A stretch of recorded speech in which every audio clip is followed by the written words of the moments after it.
Hello guys, आज का topic बहुत इंटरेस्टिंग होने वाला है। लेकिन टॉपिक शुरू करूं उसके पहले मैं आपको एक स्टोरी बताना चाहता हूं। राघव और अर्जुन दो दोस्त थे।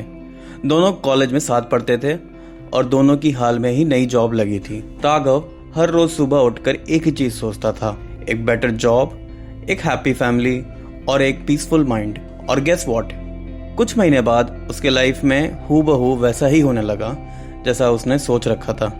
और दूसरी तरफ अर्जुन था जो हर बात पे कहता था मेरे साथ तो कभी कुछ अच्छा होता ही नहीं है। उसके माइंड में धीरे धीरे नेगेटिव थॉट्स बढ़ने लगे थे और सच में उसके साथ वैसा ही होने लगा। क्या ये सिर्फ कोइंसिडेंस था या हम अपनी सोच से अपनी रियलिटी बना रहे हैं? दुनिया ऐसे कहती है लॉ ऑफ अट्रैक्शन, लेकिन क्या ये सच है या फिर एक इल्यूजन है जो आज इंटरनेट पे सिर्फ ट्रेंड्स बनके और व्यूज के लिए एग्जिस्ट करता है? मैं हूं मोहित और आज हम जानेंगे लॉ ऑफ अट्रैक्शन के बारे में, जो आपकी सोच को एनर्जी में और एनर्जी को रियलिटी में बदल देता है। लेकिन what is law of attraction? Law of attraction सुनने में सिंपल लगता है, जो सोचा वही पाया। लेकिन असली बात ये नहीं है कि आप क्या सोचते हैं, बल्कि ये है कि आप किस फ्रीक्वेंसी पे सोच रहे हो। हर इंसान के थॉट्स एक एनर्जी क्रिएट करते हैं और ये एनर्जी वाइब्रेशन के फॉर्म में ब्रह्मांड में ट्रैवल करती है।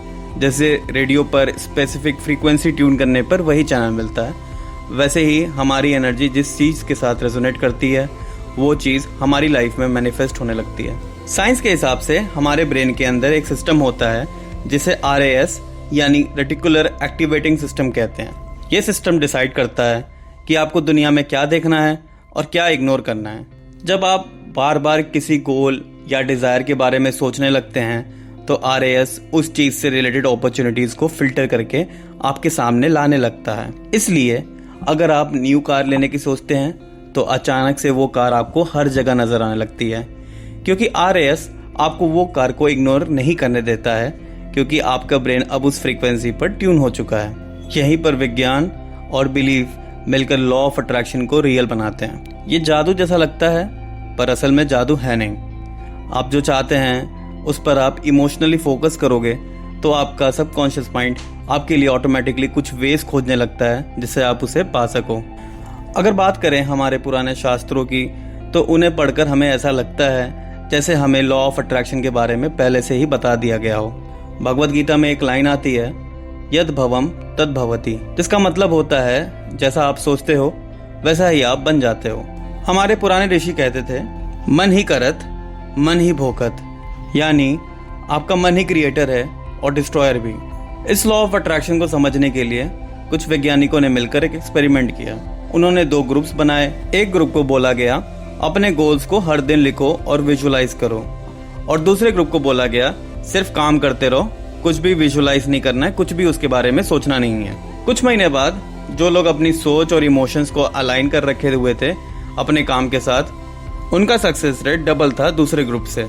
तो आप चाहे इसे विज्ञान बोलो या अंधविश्वास, लेकिन ये काम करता है। जो भी आप बार बार सोचोगे वो आपके सबकॉन्शियस माइंड में बैठ जाएगा और माइंड उसे रियलिटी बना देगा।